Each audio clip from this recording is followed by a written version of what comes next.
Welcome to the Your Limitless Leadership Podcast with Jenny and Brent Widman. Here, we believe leadership isn't just about titles. It's about how you show up in every aspect of life. Whether you're leading a business, building a legacy as an entrepreneur, guiding your family, or striving to lead yourself first, this podcast is for you. Join us as we dive into real conversations about growth, decision-making, and the courage it takes to lead with purpose. Get ready to be inspired, challenged, and equipped to become the limitless leader you are meant to be. This is Your Limitless Leadership Podcast. Let's lead without limits.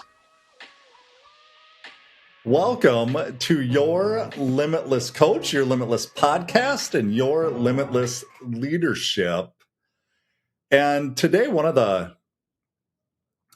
first, before I get into the topic, I would love to introduce my esteemed colleague, Mrs. Jennifer Widman, who I tell you what, man, doing this with you and your knowledge of just leadership, just development, just watching what you do and I hope I put you on the spot here, as a mom, as a leader, as a person who builds a lot of what we're going to talk about today. There is no better person that I see on this planet that can talk better about this than you. And maybe I'm biased, but I wholeheartedly believe that just because of who you are. Today, we're going to talk about, as a leader, building trust.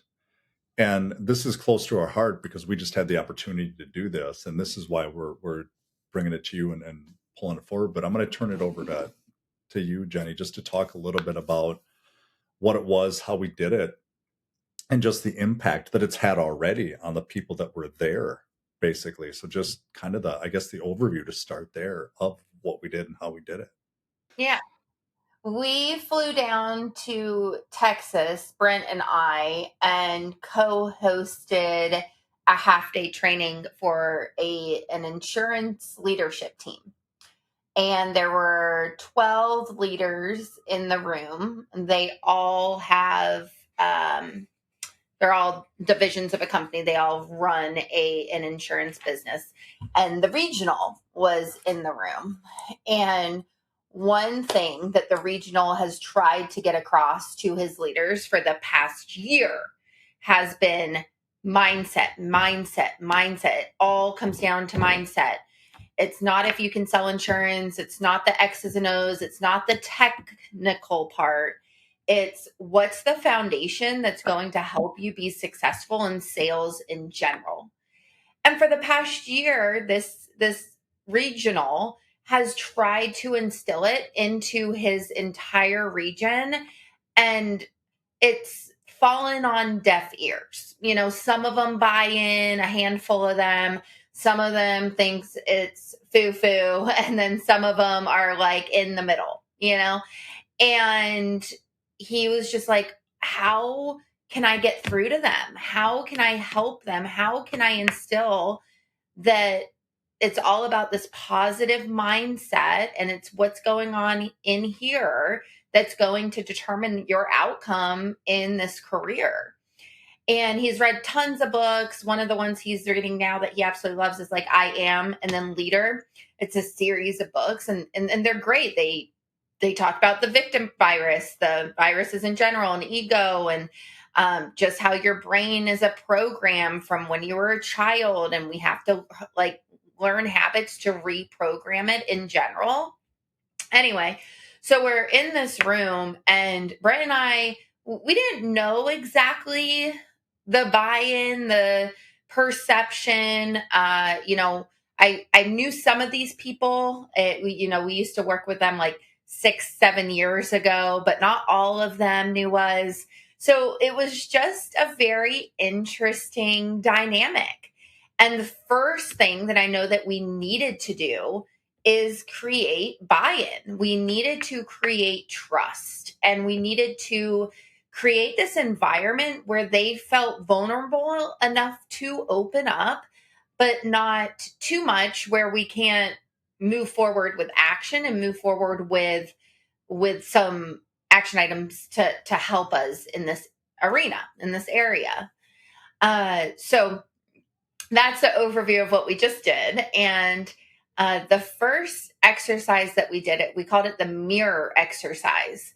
And it's just a true reflection on yourself of just areas in your life that you feel like you haven't given 100%, or that is your weakness, or that people would look at you and be like, that person doesn't have integrity. Like, where are you falling short today, so that we can open up the dynamic of why mindset would be so good to instill in others. I'm going to touch on a little bit and then ask you a couple of questions because I love the way you just described that and backtrack a little bit. Like when Jenny and I we were putting this together, and like you talked about, we weren't sure if there was a few people in that room that would embrace it. That was really, I don't want to say scary, but kind of uneasy. And just like you listening to this, there is a leader. There are leaders listening to this right now that you're stuck in your ways. That's just part of it. We all get stuck in our ways a little bit, and it's that act of the vulnerability, the building trust, the letting things go, or I don't even want to say letting things go, but being self-aware of the things that we need help with, I guess is the way I should say that.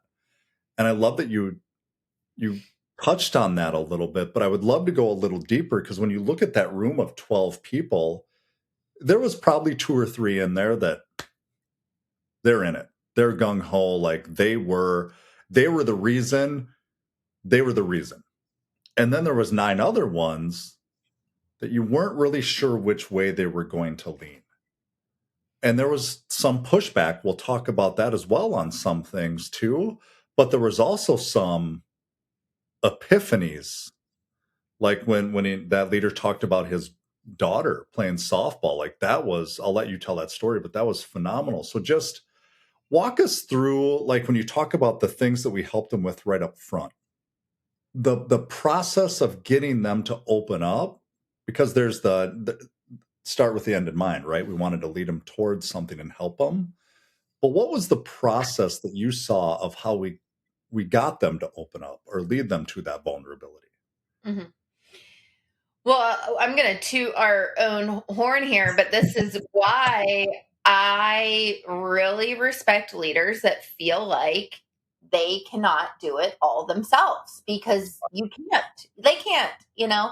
The regional has been trying to instill this principle for the past year, and using those two people that are gung ho about mindset to help create the buy-in.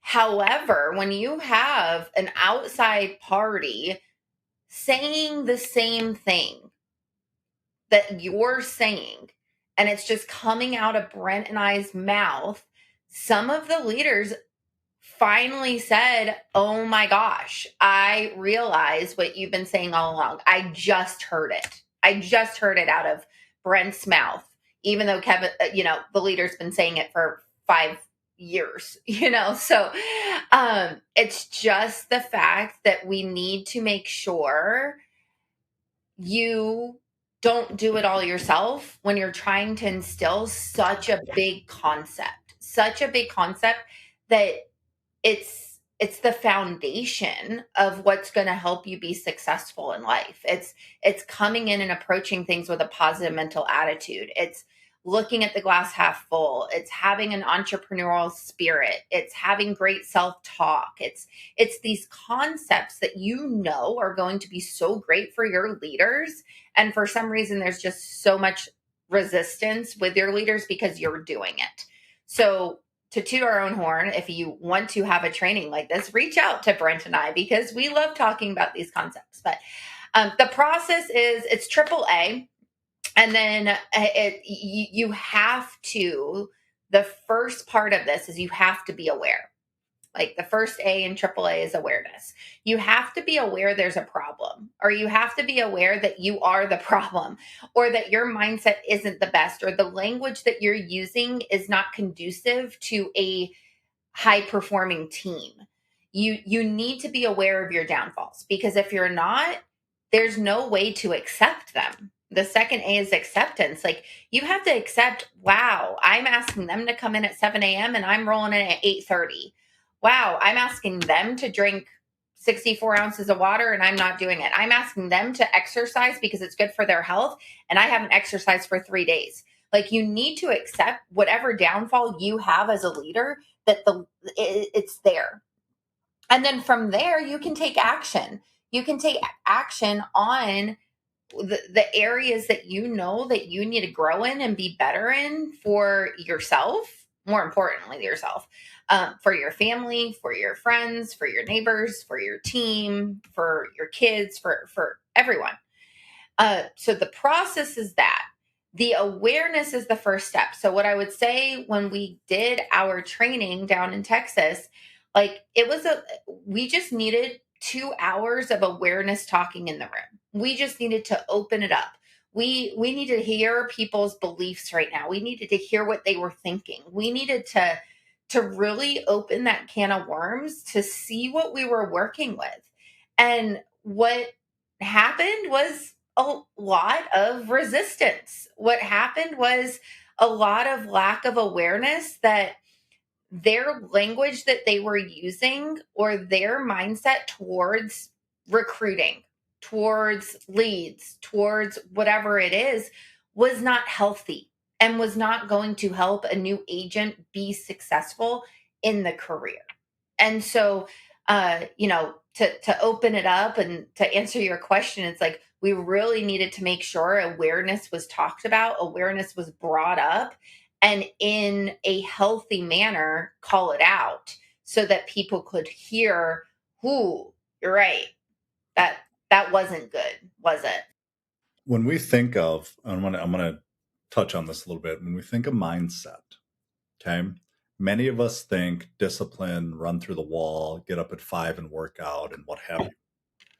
And in this room, mindset, what we wanted to get through or help with is, mindset isn't just those things. Mindset is, like you just said, recruiting. How do we approach that? Do we think we can't? It doesn't work for me. I don't know how. How do we approach the day? Like, there was one leader in there that one of the things we came up with was asking the team to move 30 minutes a day. And for some reason, this was the hill that she was going to die on, that she could, that's a mindset thing.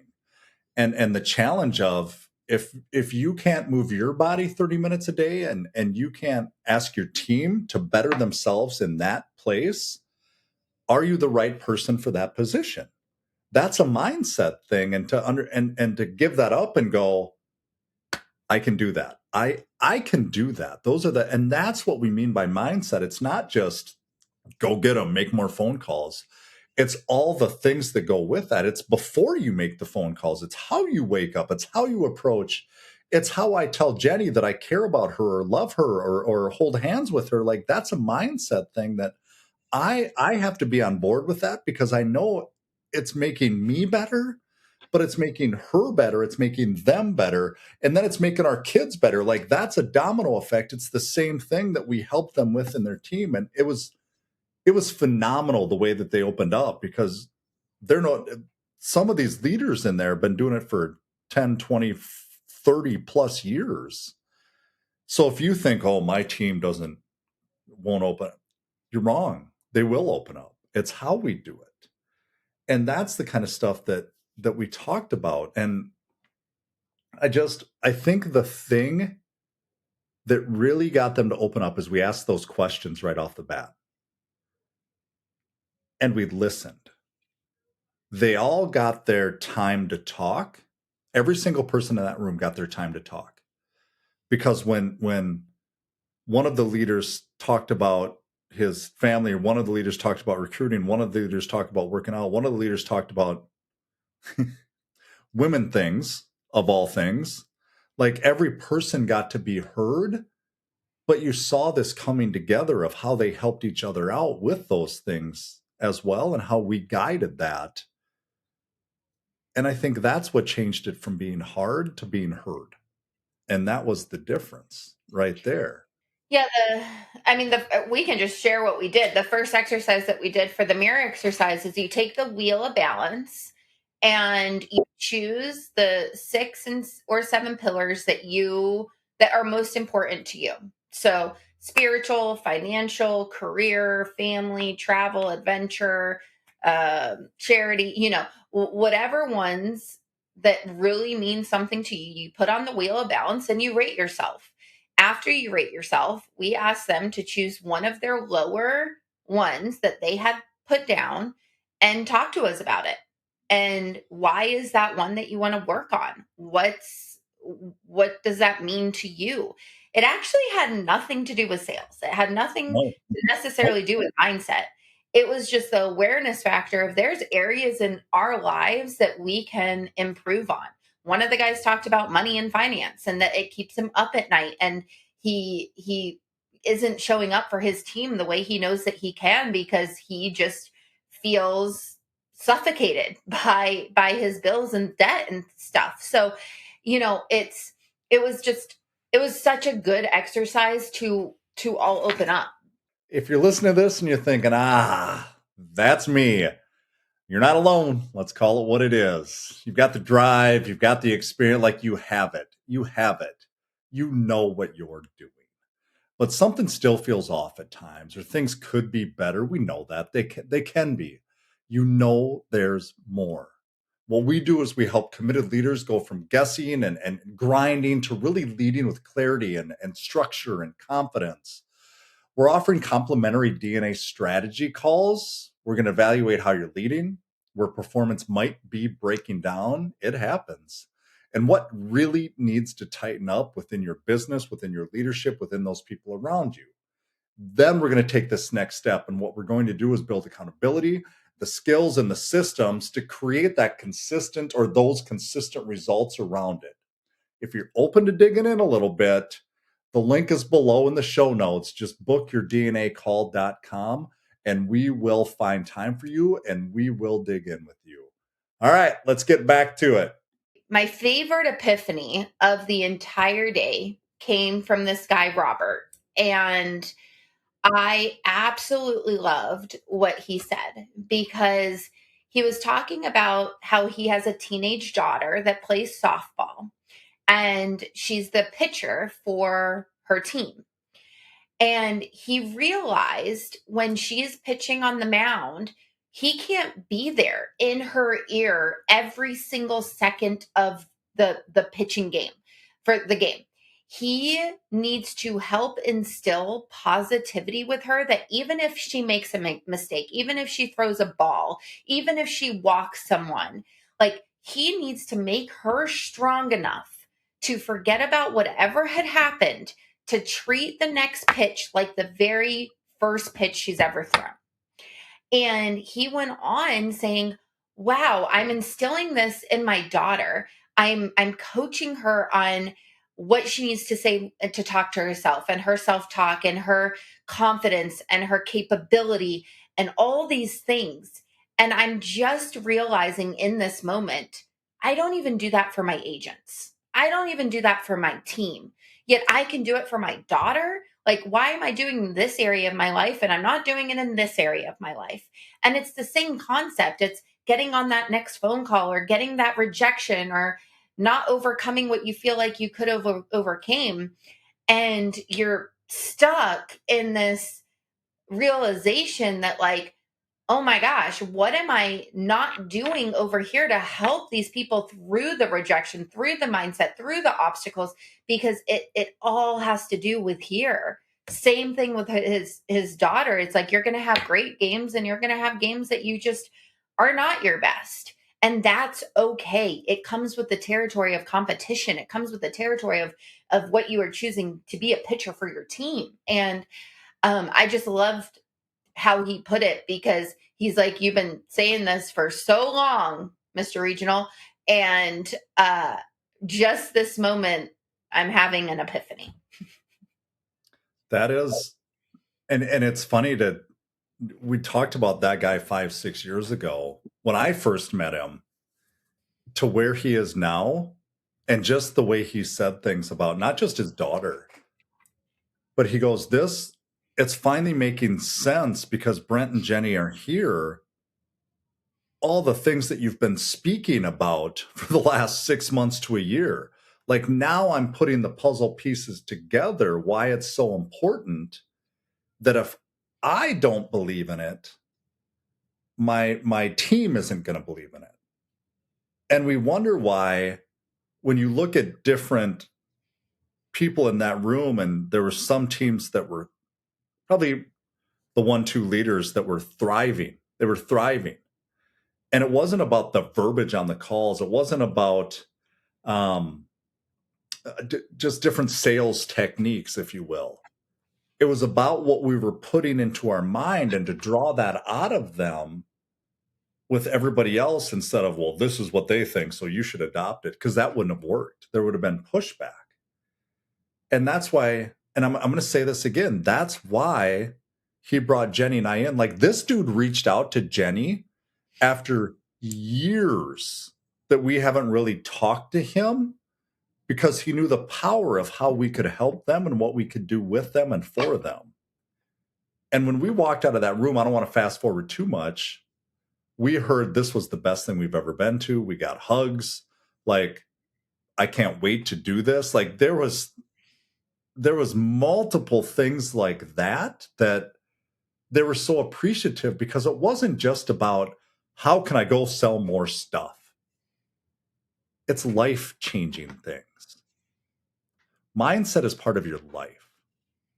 When you look at the things Jenny just talked about with that balance, if you're not where you want in your career, is that a mindset thing? If you're not where you want, like you talked about finances, I'm not going to go through all of them. That's a mindset thing, because there's people out there that are where they want to be with their finances, because they've done the things between the ears to put the things in place, forward thinking. Even in relationships, speaking personally, things that I have been through, that I was, what Jenny talked about, the victim virus, right? Until I got out of the victim virus mode and finally found and looked for the self-awareness of what was going wrong. That's a mindset thing, because we tell ourselves we're not good enough, or that's not who I am, or that doesn't work for me, or I can't bring that to my team. All of those things are mindset things. And when we brought this to this team, it's that trust, like we're talking about, that was built in the whole room. It was like this. You want to talk about culture, and you want to build a culture, because that's what so many people talk about. That's where culture starts. Culture isn't hanging things on the wall and hope people read them. That's not how it works. Culture is who you are as the leader, that then brings that to everybody else and helps people understand what they are fantastic at, and also what they need help with. And that was kind of the evolution of it. Correct me if I'm wrong there, Jenny, but that's what I saw in the room. Absolutely. I mean, these were the things. Go ahead. Go ahead. Sorry. Yeah. Well, to move into what I felt was so healthy from the tear down, I'd like to call it. Like, you Break got it to down. tear people down, you got to break them down, you got to get them to open up, you got to get the truth of what's going on in between the ears out in public. But you have to make it a safe enough place for them to do it. And that's what I respect so much about this regional specifically, because he truly does care, and he just wants the best for his people and his leaders, and you could just tell. But it wasn't them, you know, speaking negatively and feeling like they're going to get reprimanded for it. Like, they freely felt safe enough to talk. But then from there, you got to build back up, you got to build the confidence back up, because these are very, very successful leaders in this room. They all make well above six figures, some of them seven figures a year. And so they got there for a reason. And so it's not this whole negative fest. We go into it and we talk about the confidence anchors then. What is the one experience in your life that has nothing to do with insurance or business or whatever the thing is? What's one experience in your life that you think back on and you are just so proud of yourself that you accomplished it, that you did it? And we had a couple people share some of their experiences, and this one guy went back to a time in high school that he teared up on, and it was very emotional for him.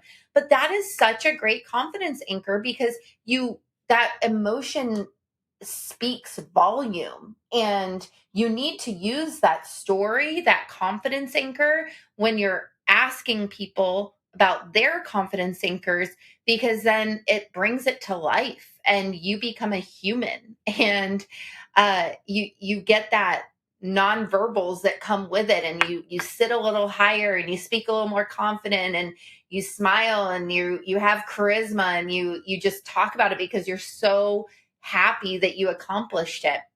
That's the next exercise that we did, because it was so cool to see what these successful people have done that has nothing to do with their business.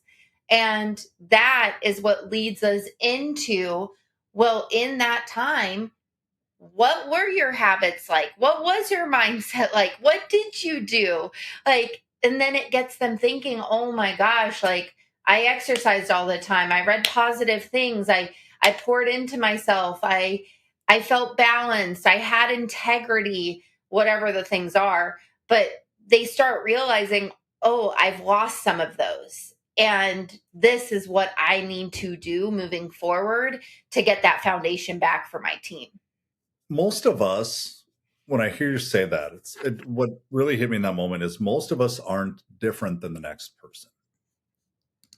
It just depends on where we need help or where we're willing to get the help to move forward. Like in talking about the guy with his daughter, he also talked about getting back to working out because he's gotten away from it and he had been pretty diligent in the past. Where that's something he need to work on that trickles into everything else. Where if it's me and I look at it like, well, I don't really need the help working out. I'm pretty good at that. Let's call it what it is. But maybe I need to work on patience at times, right? Or maybe I need to work on relationships, or maybe I need to work on what's the next thing, whatever it is, right?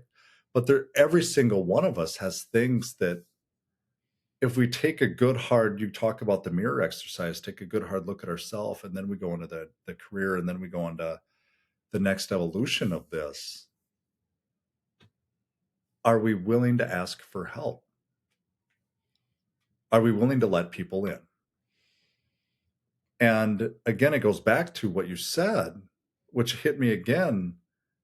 6 figures, 7 figure people, you would think they have it all together.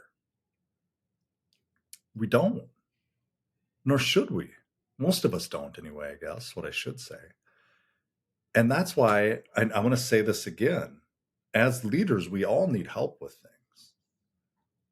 And that's simply why we go into rooms or virtual or whatever, that we help people out and do this type of stuff because one, sounds whatever.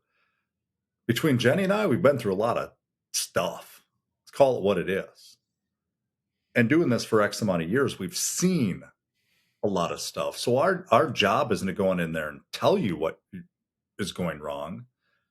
It's to draw it out of you to see what you want reinforcement on that then helps everybody in that room and most of all yourself.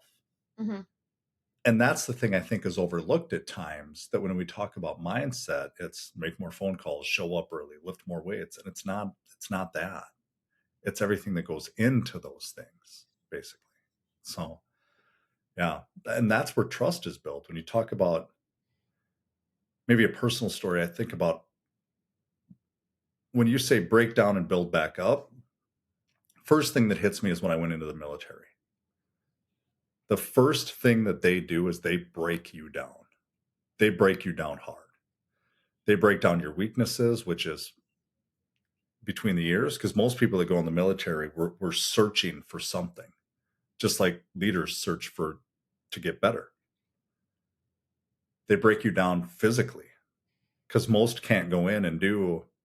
You think about a PT test, maxing it out is what, 80 to 100 push-ups, 80 to 100 sit-ups, and running 2 miles in like 10 minutes.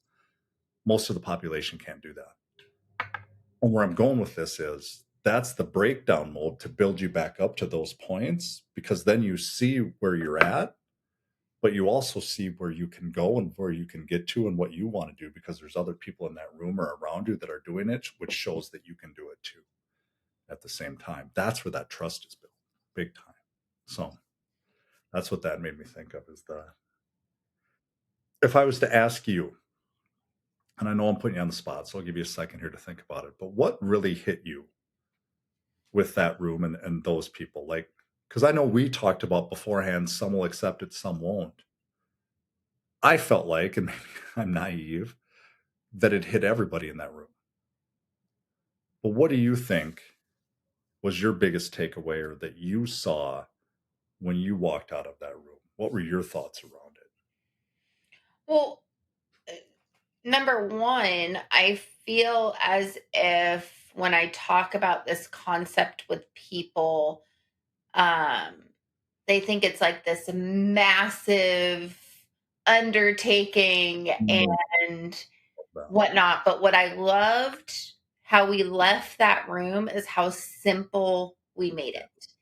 And my biggest takeaway from it, we called it like the 40-day challenge, is all 15 people, what, 12, 13, 14, yeah, 15 of us talked and agreed just 5 daily habits that everyone can promise that they'll do for the next 40 days.